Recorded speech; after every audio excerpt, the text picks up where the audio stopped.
اعوذ باللہ من الشیطان الرجیم بسم اللہ الرحمن الرحیم یا بنی اسرائیل اذکروا نعمتی التي انعمت علیکم واوفوا بعہدی اوف بعہدکم وایای فارہبون۔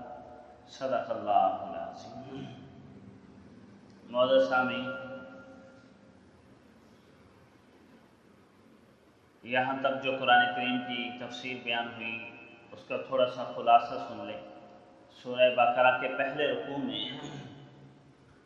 اللہ تعالیٰ نے ایک ہدایت نامے کا تذکرہ کیا کہ انسانوں کے لیے قرآن کریم کا نزول ہو چکا ہے، لا ریب کتاب ہے، ہدایت نامہ ہے۔ پھر فرمایا انسان دو گروہوں میں تقسیم ہوں گے، کچھ اس کو ماننے والے ہوں گے جو مومن سچے کہلائیں گے، اور کچھ منکر ہوں گے۔ پھر جو کافر ہوں گے ان کی ایک خفیہ قسم بیان کی گئی اگلے رکوع میں، جو منافق ہیں، اندر کفر رکھیں گے۔ اس کے بعد تیسرے رکوع کے اندر کل کائنات کو اللہ رب العزت نے اس کلام کو اوپر ایمان لانے کی دعوت دی، اور اسلام کی جو بنیاد ہے توحید اور رسالت، اس کا تذکرہ کیا، اور اس کی پرکھ کے لیے ایک چیلنج دیا۔ اس کلام کی حقانیت اور سچائی یہ ہے کہ انسان اس جیسا کلام نہیں بنا سکتا۔ اس کے بعد انسانیت کی تاریخ بیان کی کہ آدم علیہ السلام سے انسان کا آغاز ہوا، انسان کو مسجود ملائک بنایا گیا، شرف اور عزت سے نوازا گیا، اور آدم علیہ السلام کو چند روز جنت میں رکھنے کے بعد دنیا کے اندر بھیجا گیا نائب کی حیثیت سے۔ اب ان انسانوں میں سے ایک قوم بنی اسرائیل کا تذکرہ کیا جا رہا ہے۔ انبیاء علیہ السلام میں سے حضرت ابراہیم علیہ السلام، جن کا لقب ابو الانبیاء ہے، اولو العظم پیغمبر گزرے ہیں۔ سب سے پہلے عراق میں آپ پیدا ہوئے، پلے بڑھے، پھر ہجرت کر کے شام چلے گئے۔ اس وقت یہ جو فلسطین اور اسرائیل شام کا ہی حصہ سمجھا جاتا ہے۔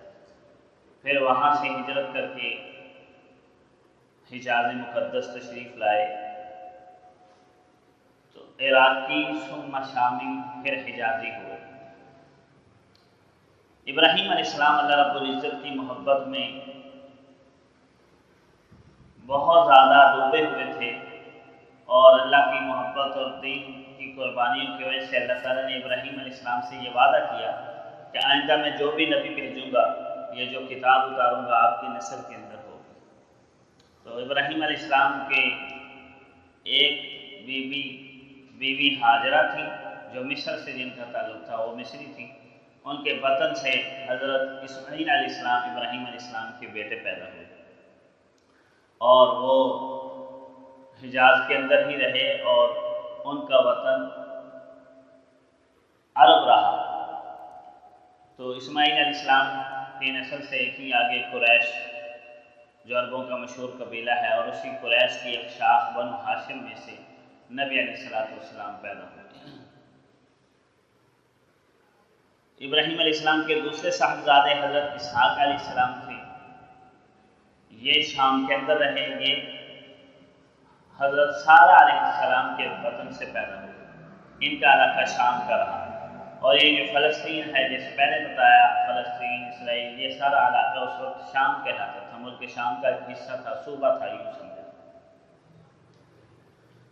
تو ان کی نسل سے اللہ تعالیٰ نے بے شمار نبی بھیجے۔ حضرت اسحاق علیہ السلام کے بیٹے یعقوب علیہ السلام ہوئے۔ یعقوب علیہ السلام کا لقب اسرائیل تھا، اور ان کے 12 بیٹے ہوئے حضرت یعقوب علیہ السلام کے، اسرائیل کے۔